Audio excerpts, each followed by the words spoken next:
Hi guys! Welcome back again to my channel. By the way, magpapakilala lang ako. My name is Jab. So ayan guys, maraming salamat po sa walang sawang pagsubaybay sa ating daily love, reading. And kung ikaw ay bago pa lang sa ating channel, ayan, mag-subscribe ka na. And i-click mo na rin yung ating notification bell para lagi kang updated sa ating mga bagong upload. And mag-subscribe na rin po kayo sa kabila nating channel sa Jade Diaries. Okay? So, lagay ko yung link dyan sa baba, no, sa comment section. So, nag-upload ako dyan ng zodiac sign, single sign. Okay, so, tignan natin kanino bang love reading yung masasagap natin ngayon. So, kunin muna natin yung ating card. Okay, wait lang guys. Okay. Kanina tong love reading spirit. So, patayin ko lang tong electric fan. Kasi baka maingay, no? Okay, so tignan natin kanina tong love reading spirit guide. Kanina tong love reading.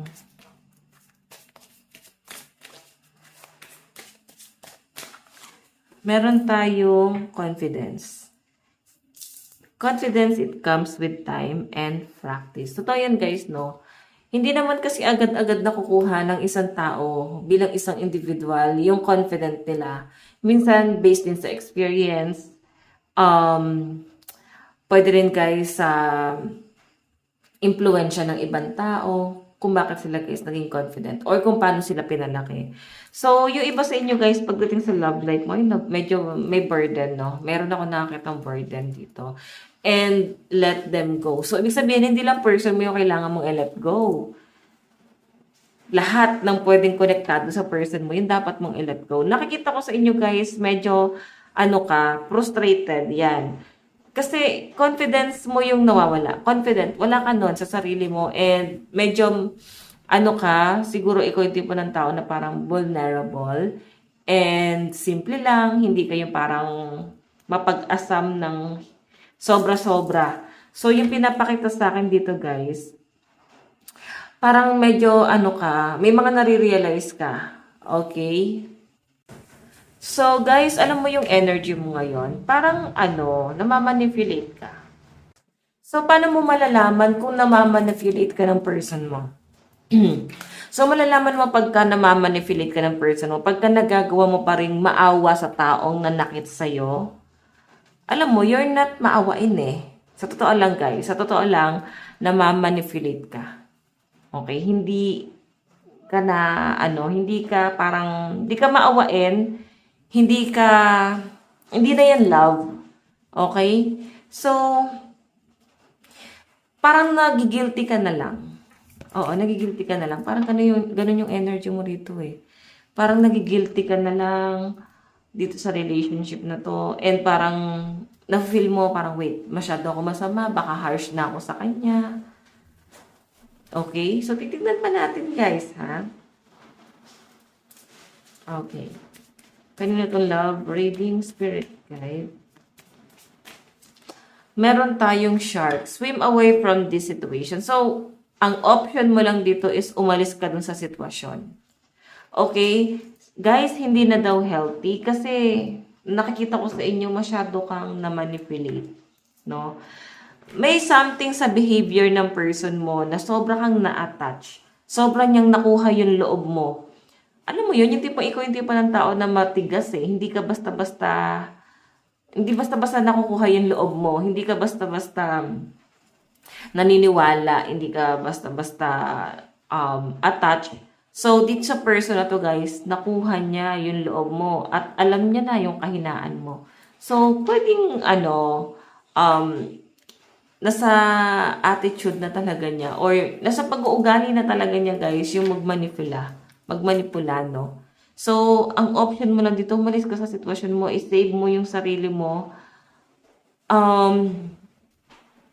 Parang nandun ka na sa point na masasabi mong baka nga mali ka. Okay? Pag nagagawa ng person mo na paniwalain kang mali yung mga ginagawa mo, mali yung mga desisyon mo, ayan guys, ibig sabihin na mamanipulate ka na itong taong to. Kasi napapaniwala ka na niya na, yes, baka nga mali ako. Alam mo sarili mo matalino ka, madiskarte ka, tapos bakit itong taong to, na parang wala naman napapatunayan sa sarili niya, is kaya kang paikutin. So, ibig sabihin, meron siyang intention na gamitin ka. And takot siya na may ibang taong gagamit sa'yo kung bakit niya yung ginagawa. Okay? So, tignan pa natin. Wait lang guys, nangangati yung likod ko. Okay.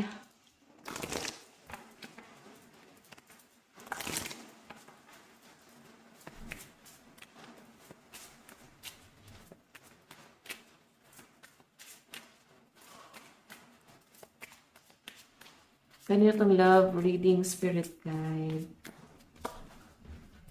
Great. Ending are inevitable. So, yung iba sa inyo guys, parang siguro, wala kayong gana na parang wala na kayong nararamdaman dito sa relationship na to. More on disappointment. Okay, pero wala namang gustong sumuko. Okay, nandun sa point na pwedeng kung hiwalay na kayo, pwedeng iniisip-isip mo pa. Pwedeng masasama kayo, pero wala pa rin namang gustong sumuko, guys, kahit nakikita nyo na yung red flag. Okay, ayan nga sabi dyan, guys.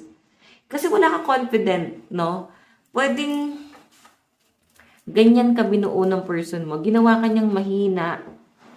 Madiskarte ka, marami kang side hustle before bago mo siya makilala. Pero nung nakilala mo na siya, guys, naging mahina ka.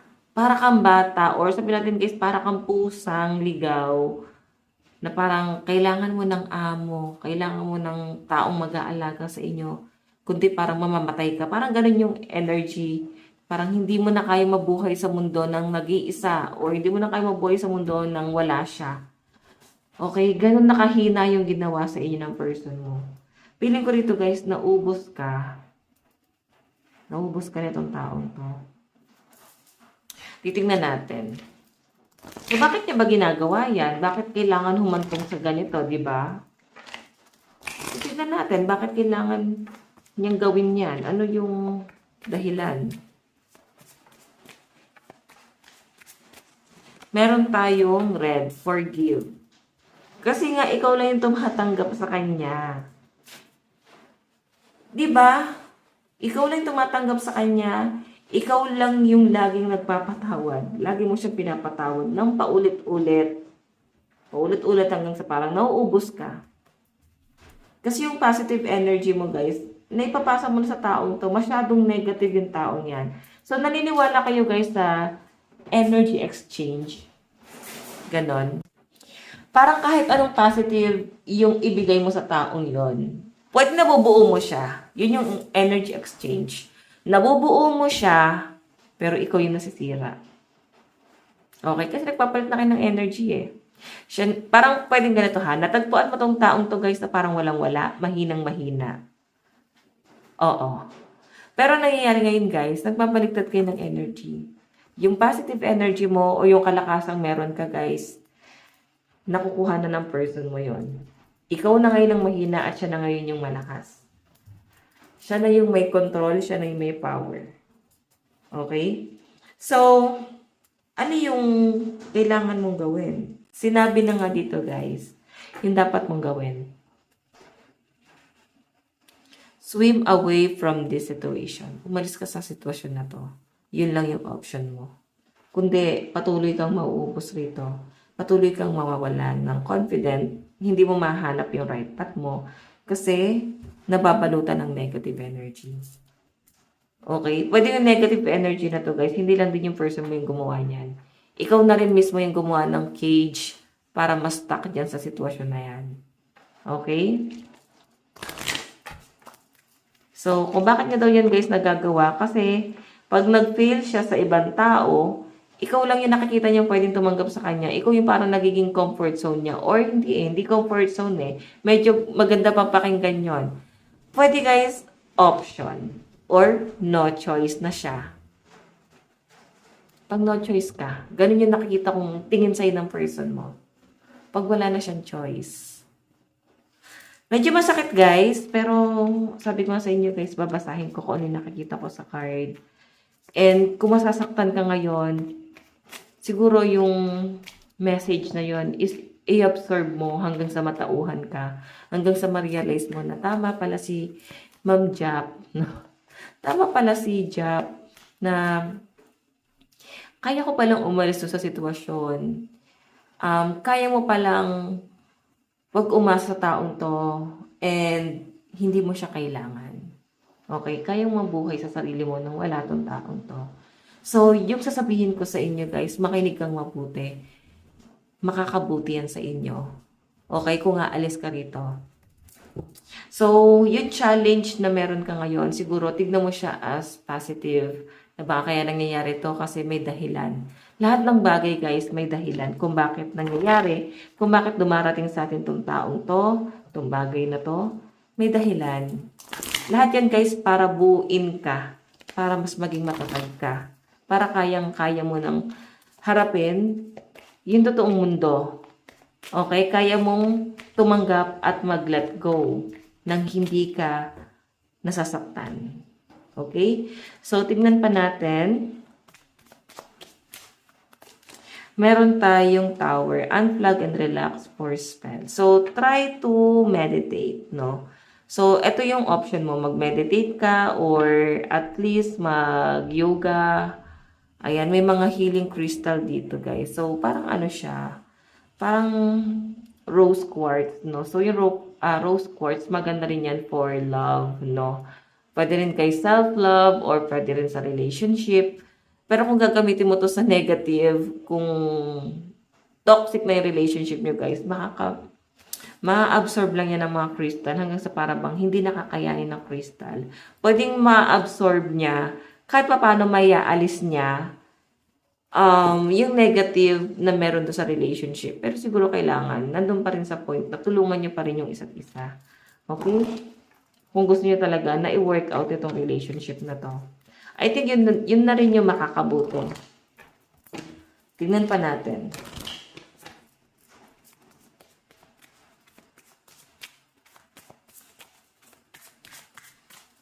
Meron tayong beach fire, stand up for yourself. Diba? Alam nyo guys, nakikita ko sa inyo, nakakaawa yung energy na nakikita ko sa iyo. Kasi hindi mo na kayang tumayo sa sarili mong mga paa. Parang feeling mo, pag nawala siya, no, parang mapipil mo dito na nawalan ka ng isang paa. So, trigger warning guys, baka may nasasaktan. So, kung medyo balat sibuyas ka, siguro wag mo nang pakinggan yung reading. Kasi, pwedeng masaktan kita sa mga advice at sa nariread natin dito. Okay? So, pwedeng may mga kikilabutan. Pwedeng may maiiyak. So, 'di ba? Siguro medyo ano ba 'to? Pwedeng medyo na-overwhelm ka na sa advice ng mga taong kakilala mo and baka deserve mo na yung advice ng stranger. And isipin mo isa kong stranger, ina-advisean kita ngayon na tulungan mo yung sarili mo. Wag kang gumawa ng cage para ma-stuck dyan sa sitwasyon na yan kung meron ka namang choice. Maawa ka sa sarili mo. Okay? Tingnan natin.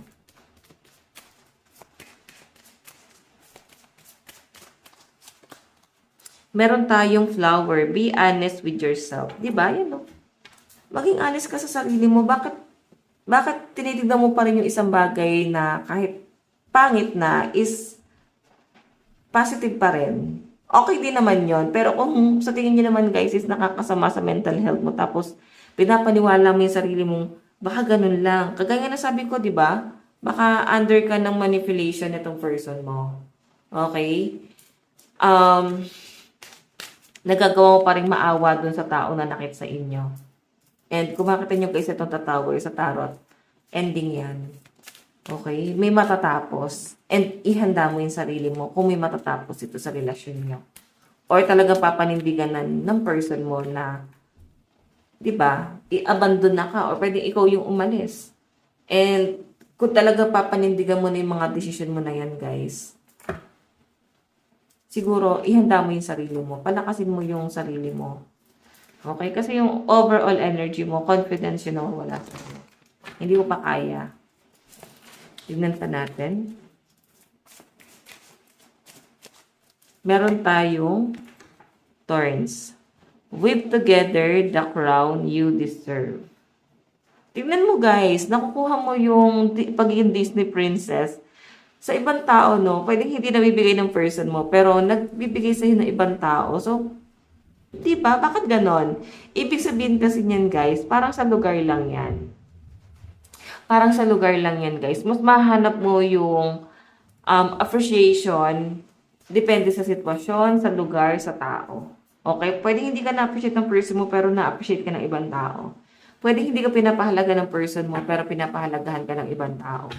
Kasi mahalaga ka, mahal ka nila, at tanggap ka nila. Ngayon, kung hindi naibibigay ng person mo yung same vibes na naibibigay mo sa kanila guys, sa kanya, so, sabi nga dito, kailangan mo nang i-let go. Tama na yung pagpapatawad. Maawa ka na sa mental health mo. So, sige, tignan pa natin additional message. Meron tayong the star. Mataas ang pangarap mo eh. Pwedeng, yung pangarap mo guys, sineset aside mo siya. Kasi mas inuuna mo yung person mo. Sineset aside mo yung gusto mo, kasi mas binubuo mo muna siya. So, sobra ka guys sa pagiging giver. Hindi na siguro guys tama, no? Hindi na tama yung pagiging giver mo kasi binibigay mo na sa taong to eh. Dumidiskarte ka na para maibibigay, mayroon kang maibigay sa taong to. So, pwede rin guys na baka hindi siya sweet sa inyo. Pwedeng lagi siyang nag-assume na wala namang problema. Lagi siya sabi sa inyo na wala namang problema sa atin Pero ikaw ramdam na ramdam mo eh. Nakikita mo kung ano yung problema, pero dahil nga minamanipulate ka ng person mo at sinasabi niya wala namang problema, so paniniwalaan mo yon. Kasi mahal mo yung person mo eh. Paniniwalaan mong wala talagang problema. And iisipin mong baka ganun lang talaga siya magmahal. Okay? So, hay nako. Sige. Nasa inyo yan guys. Isipin mo na lang yung mga friend mo na nananawa na lang kaka-advise sa inyo. Okay? Guys, hindi lang sa love, umiikot ang buhay ng isang tao. Minsan, kailangan mo rin gawing stable yung buhay mo. So, pag stable ka na, may karapatang masaktan sa love life mo. So, kasi, pag ikaw yung naapektuhan at nagtatrabaho ka, ang hirap magtrabaho guys pag broken-hearted. Pero kung ikaw ay stable, meron kang source of income, boss ka, so pag nasaktan ka, okay lang na hindi ka pumasok. Kasi guys, pag empleyado ka at broken-hearted ka, ang hirap pumasok sa trabaho. Lalo na at grabe, no? So, sige, titignan natin.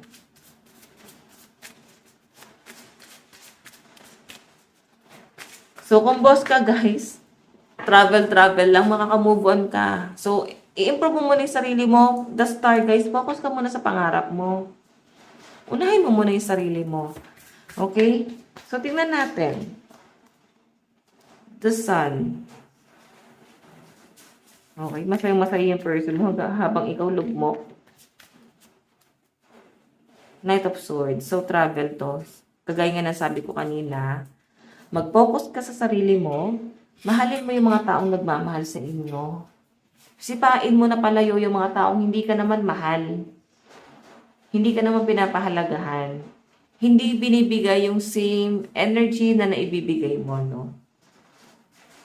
So, walang balance doon sa connection mo. Okay, Queen of Pentacles, family mo, nakasupport sa yung family mo. Tapos the Chariot, habang nakikipaglaban ka sa person mo. Minsan kasi talaga guys, hindi balance ang mundo, no? Pwedeng swerte ka sa pamilya, sa magulang mo, pero parang malas ka sa kapatid. Swerte ka sa mga anak, pero malas ka sa asawa. May mga ganon. Okay? Pwedeng swerte ka sa asawa, pero minalas ka sa mga anak. Hindi talaga guys nagiging balanse. So kung malas ka sa love life mo, pwedeng swerte ka sa magulang, swerte ka sa anak. Diba? So pwedeng malas ka sa magulang, malas ka sa karelasyon, pero swerte ka sa mga anak. So, okay na rin yun, guys. 'Di ba? So, kung ano man yung kamalasan na meron ka, punan mo na lang na magagandang bagay. Isipin mo na lang, baka may mas maganda. Kasi pag ginawang perfect masyado ang buhay, guys, nakaka-boring. 'Di ba? Pag hindi ka na na-challenge, nakaka-boring. Pero kung may challenge, parang laro lang yan, guys, no? 'Di ba? Mas na-excite pa nga pag kayo mga gamer, 'di ba? Tuwing tuwing may level na dumarating or lume-level up sila, mas na-challenge, mas pinagpupuyatan nilang harapin yung challenge na yun. So, tignan mo na lang siya, guys, in reality na etong problema na to, guys, gawin mo na lang siyang bakit sina-challenge ka lang para mas patatagin ka pa, no? Maging matatag ka pa. And I think merong malaking calling na paparating sa inyo. Sige, tignan natin, guys, yung nararamdaman ni person sa'yo. Okay, kunin ko lang yung card na. Okay, okay.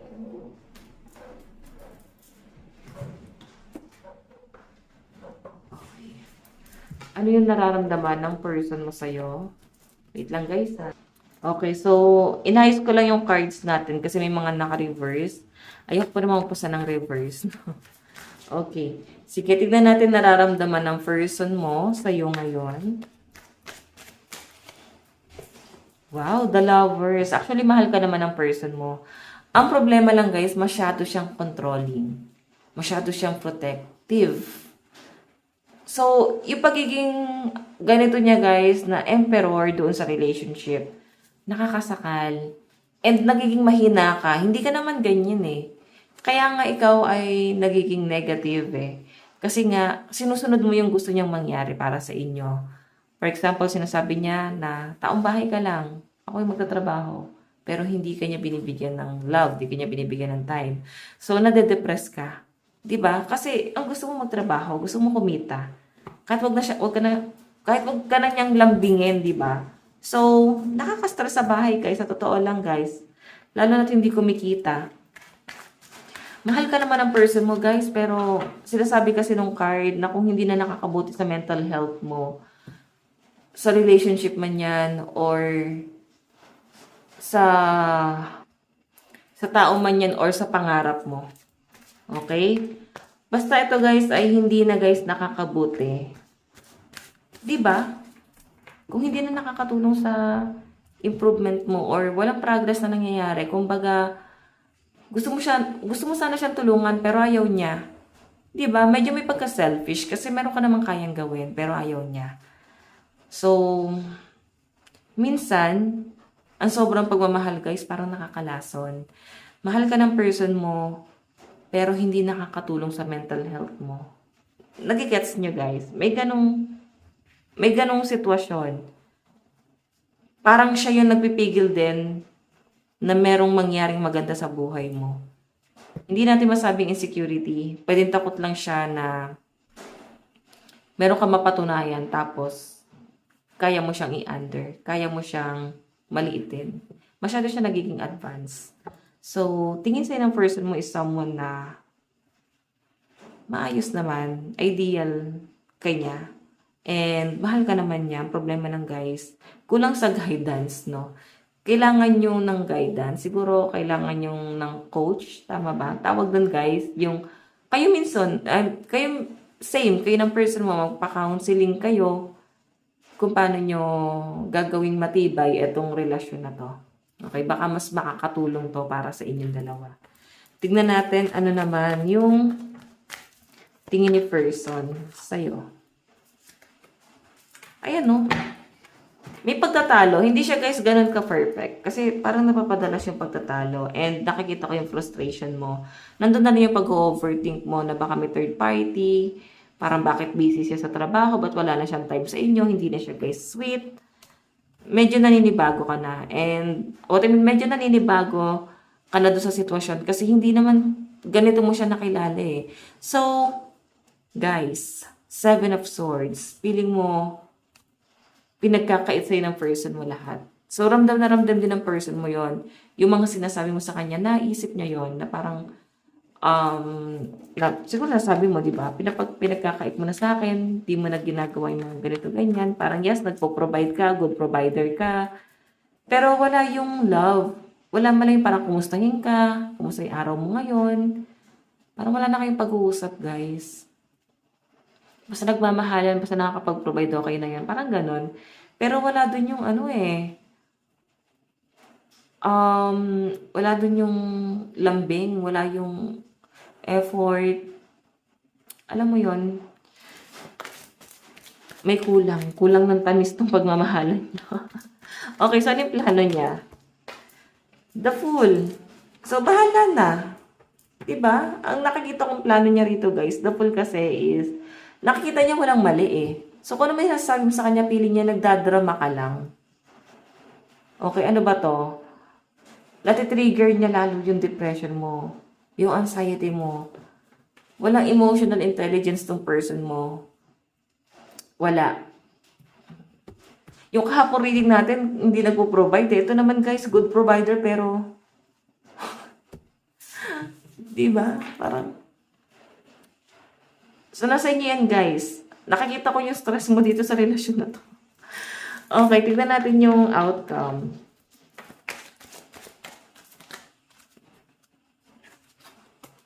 King of Swords. So, si King of Swords is someone na manhid. Someone na nakikita niya wala namang mali dito eh. So, wala siyang pakialam kung medyo nade-depress ka dyan. Kahit nababaliw ka na dyan, wala siyang pakialam eh. Kasi nakikita niya walang problema. Ang problema rin daw dito is ikaw na feeling niya nagdadrama ka lang. Yun yung tingin niya sa'yo. Masyadong madrama. Iwan mo na lang to guys. Nakaka-stress tong taong to.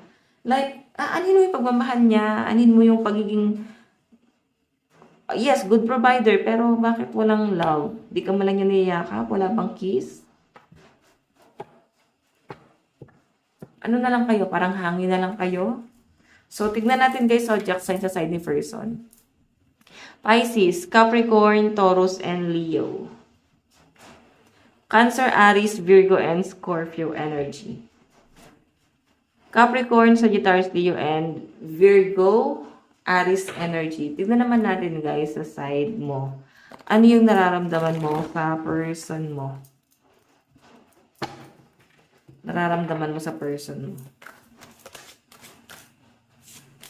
Nararamdaman mo? Di ba yung regret?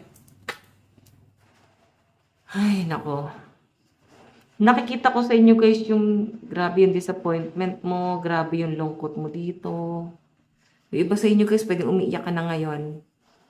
Sobrang ramdam na ramdam mo yung reading natin kasi talagang yung energy mo, no? Nakikita ko sa iyo is someone na parang aanin ko yung pagmamahal mo. Kung wala ka namang emotional intelligence, kung hindi mo man lang ako kinakamusta, kung hindi mo ako hinahayaan mag-grow, parang ginawa ka lang niyang nanay lang. Hindi naman lang eh. Parang ganon. Yung tingin niya sa inyo eh. Parang nilalang niya lang kung ano yung role mo para sa kanya. Yan yung role mo, mag-alaga ng anak. Pero kung ikaw lalaki guys, pwede nagtatrabaho yung person mo. Ikaw sa bahay lang, ginagawa ka niyang miserable. Ginagawa ka niya parang, yan lang yung kaya mong gawin para sa relasyon. Tapos may panunumbat pa. Yun ang mas mahirap guys, no? Sa side ng lalaki. Pagka babae yung nagpo-provide. Mahirap din actually, kung same, no? Kung ikaw babae na sa bahay lang, tapos yung person mo is siya yung nagpo-provide, mahirap eh. Like, nakadepende ka sa kanya. Hinahayaan mo lang siya sa kung ano yung gagawin niya para doon sa relasyon. Meron kang gustong bilhin, hindi mo mabili kasi naka-budget. Baka nga hindi ka pa niya pinaghahawak ng pera. Pwede siya yung nagmamanage. Diba? So, grabe yung regret mo dito eh. Gusto mo nang kumawala dito pero hindi mo alam kung paano. Like, gusto mong kumawala pero hindi ko masabing hindi mo kaya eh. Siguro kasi iniisip mo kung ano yung mga nawala na sa inyo eh. Sige, tingnan pa natin. Ano naman yung tingin mo kay person? Tingin mo sa person mo.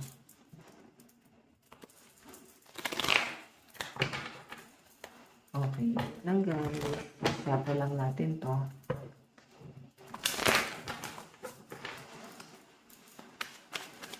Tingin mo sa person mo. Di ba lagi siyang galit? Lagi mainit ang ulo niya. Every time nakakausapin mo siya, guys, wala kang nakukuhang tamang sagot kasi ayaw naman niyang makinig. Ayaw niyang makinig sa drama mo kuno. Ayaw niyang makinig sa mga sinasabi mo kasi wala naman daw saysay. Isipin mo, guys, kung paano niya, guys, nire-reject yung drama mo daw. Paano niya nire-reject yung mga hinanakit mo, hindi niya pinapakinggan na nahihirapan ka na. So, sa part niya kasi, guys, feeling niya wala namang problema eh. Nakakapag-provide siya, mahal ka naman daw niya. So, ano yung problema? Ikaw kitang-kita mo ano yung problema, pero siya hindi eh. Bulag tong taong to. So, ikaw, kaya nga, una pa lang, labas ng card natin, parang i-let go mo na. Let them go. Pwede meron ka pang biyan na ng pakialamera. Diba? Pwede may kapitbahay pang chismosa. Pwede kamag-anak niyang chismosa. So, i-let go mo na silang lahat, guys. Parang lahat sila kalaban mo. Or pwede kahit pamilya mo, hindi ka pinapakinggan kasi piling nila ikaw yung mali. So, masyado na rin niya, guys, na manipulate yung pamilya mo. So, parang nandun ka sa kawalan. Sino kakampi ko? Kaya ka nandito sa akin ngayon at nakikinig. Kasi parang feeling mo, ako na lang yung nakikinig. Or, kahit paano is, nakaka-relate ka dun sa advice ko. Okay? So, kung ikaw tong binabasa ko, ayan, comment ka sa baba at isasama kita sa manifestation ko ngayong full moon. Okay? Kasi ramdam ko yung negative, guys. Alam mo yung pakiramdam ko ngayon? Alam mo yung pag nahigan mo yung, natutulog ka tapos nahigan mo yung kamay mo nang sabi natin hanggang sa paggising mo, para siyang nilalanggam, namanhid. Ganun yung pakiramdam ko ngayon. Oo, namamanhid ako ngayon. Kasi energy mo itong nakukuha ko. Tignan natin, ano yung plano mo sa connection yung dalawa ng person mo? Ano yung plano mo rito?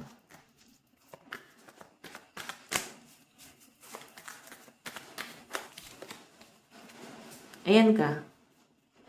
Parang, nandun ka sa point na sunod ka na lang sa agos ng buhay. Malungkot ka, di ka masaya dito, no? Sabihin na natin meron kang buong pamilya pero parang feeling mo parang broken family kayo. Hindi mo masabing buo eh kasi nasasaktan ka, nade-depress ka. Marami itong pinangako sa inyo na hindi naman yan tinupad. Isa pa yun sa mga disappointment mo. Kasi naniwala ka sa taong to, napakasinungaling niya. Naniwala ka at umasa ka. Ngayon, walang nangyayari. Kung makikinig ka lang sa person mo, guys, wala talaga mangyayari. Kasi hanggang salita lang to eh. Kulang naman to sa gawa eh. Okay, kung iaasa mo lang sa person mo lahat, para sa pamilya niya, walang mangyayari. So, ikaw, gumawa ka na ng hakbang. Hindi man, guys, para sirain mo yung pamilya mo, no? Kung may pamilya kayo. So, for me, ayoko rin naman talaga ng broken family. Pero kung nasisira ka naman, pero siguro, inisip mo rin siguro yung kapakanan ng mga anak nyo. And baka mahal siya ng mga anak mo. Okay naman siya para sa... Pwedeng mahal naman niya yung mga anak mo. So, hayaan mo na, no? Ito guys, pag nag-decide tayo na bumuo tayo ng pamilya at nagkaanak tayo, ang buhay natin guys bilang magulang, hindi na para sa atin yan. Para sa mga anak na natin yan. So, wala na tayong karapatang masaktan. Kasi may mga tao nang umaasa sa atin. May mga batang umaasa sa atin. Tayong mga magulang ang may hawak ng future nila. So, kung gusto mong maging maayos ang future ng anak mo, fix yourself. Okay? So, hayan. Huwag mo hayaan ng ganito, hinahayaan mo yung person mo eh. Binigyan mo siya ng privilege na maging ganito ka lang. So, kailangan meron ka ding diskarte sa buhay mo. Hindi naman para iwan mo siya. Makakatulong pa ngayon. Siguro kausapin mo yung person mo. Pero kung wala naman siya, guys, balak makinig sa inyo, sakalin mo yung person mo. Joke lang, guys. No? Niloloko lang kita. What I mean, binibiro lang kita. Okay? So, kung wala siyang balak makinig sa inyo, kailangan maging emperor ka din. No? I-mirror mo siya. Kasi siya, emperor na siya eh. So, kailangan, meron ka ding power. Okay? So, tignan pa natin. Outcome sa side mo. Outcome sa side mo. O, di ba? Grabe yung pag-overthink mo. Nakita mo kung gaano kaganda yung card ng person mo, gano'n naman kasalimuot sa card mo. Kasi hindi ito yung ine-expect mo dito sa relasyon na to. Hindi ito yung pinangarap mo. Hindi ito yung gusto mo. Pero ito yung nangyayari. Naniwala ka sa kanya kasi minahal ka naman niya eh. Naniwala ka sa taong to pero grabe yung disappointment mo ngayon. Zodiac sa isa side mo. Tignan natin. Leo, Taurus, Capricorn, and Pisces. Aries, Taurus, and Leo. Aries, Taurus, and Leo pa rin. And Virgo. Grabe lakas ng Aries, Leo, Taurus, Capricorn, Gemini, Pisces, Aquarius. Capricorn, Leo, Sagittarius, and Virgo. Ang lakas, no? Pag paulit-ulit yung zodiac sa'yo, ibig sabihin, sa'yo talaga tong reading na to. So, katay guys ng tatlong card in the near future. Ano po yung possible na mangyari? Spirit card in the near future. High Priestess. Pakinggan mo yung pakiramdam mo. Pakinggan mo yung instinct mo. Kung sa tingin mo meron kang future, hindi ka hanggang dyan lang, pakinggan mo yun guys. Okay, Knight of Wands, wala namang magagawa yung person mo kundi mahalin ka lang eh. Pero wala naman guys. Wala kang makitang effort na ginagawa tong taong to. So, nakikita ko magiging emperor ka pagdating ng araw. Strength, may power ka na, may control ka na dito sa relationship na to. Okay? So, tingnan natin guys yung love advice. Love advice. Love advice. Meron tayong the divine masculine. Ito siya, oh. Kasi siya yung may control sa relasyon, eh. Binigyan mo kasi siya ng, permit. Hindi ko alam yung tawag, yung ibang words doon. Parang binigyan mo siya ng permit na magkaroon ng control dito. Then, ikaw na yung naging tauhan. Ikaw na yung naging alipin dito. Okay, meron tayong inner peace. So, piliin mo yung peace of mind mo, guys. Hindi ko naman sinabi din na iwan mo talaga totally. Pwede naman distance lang. Pwede naman. So, let them go. Pwedeng let go mo yung mga taong hindi naman nakakatulong dito sa relasyon na to. Nakakasira lang eh. Then, minamanipulate pa yung person mo, di ba? So, yung person mo may kasalanan din kasi binibigyan niya din niya ng power yung ibang tao na kontrolin siya. Then, ngayon, siya naman, ginagawa niya, ikaw naman yung kinokontrol niya. So, actually, ibang tao yung nakakasira sa relasyon niya, guys. Meron tayong The Rainbow Reviver. Actually, maganda yung mga plano mo, no? Hindi mo lang ito nagagawa or hindi ka lang nabibigyan ng pagkakataon na simulan itong mga planong to. Okay, tignan natin yung message ni person para sa'yo. No? Baka magaganda naman yung message sa inyo. Message ni person para sa inyo. Meron tayong I wish you were mine. Oh, I think may distance sa inyo. Siguro naghiwalay ba kayo? Naghiwalay na kayo ng person mo? Paglobas kasi yung strength, may chance na maayos nyo to, guys. Pwede na maayos to. Tignan natin, message ni person sa'yo. Can you hear me whisper your name? Madalas napapaginipan mo tong taong to. Iniisip-isip ka nito. Oops. Ayan. Kunin ko lang guys yung card. Actually, ang dami nito. Wait lang po. Okay. I'm yours forever and ever. Pero, shuffle pa rin tayo na ibang card. Message ni person para sa'yo. Ano yung gusto niya sabihin para sa inyo? Our love is eternal. Magaling magsalita yung person mo. Napakabulaklak ng bibig nito, guys. Ikaw naman, hibang na hibang pagka nagsalita na siya. No? Napapaikot ka niya. Martir ka na ulit pagka ganon. So, love advice. Additional message. True love. First love mo to? Oh. Engagement. So, may planong magpakasal. Pwedeng hindi natuloy. Or pwedeng, kung maayos nyo to guys, nakikita ko mukhang may kasalang magaganap. trust. Tiwala lang yun na wala sa'yo. Hindi ka na nagtitiwala sa taong to. So, ayan guys, ito lang po ang inyong daily love reading. Again, maraming salamat. God bless and love you all. Bukas po ulit. Bye-bye!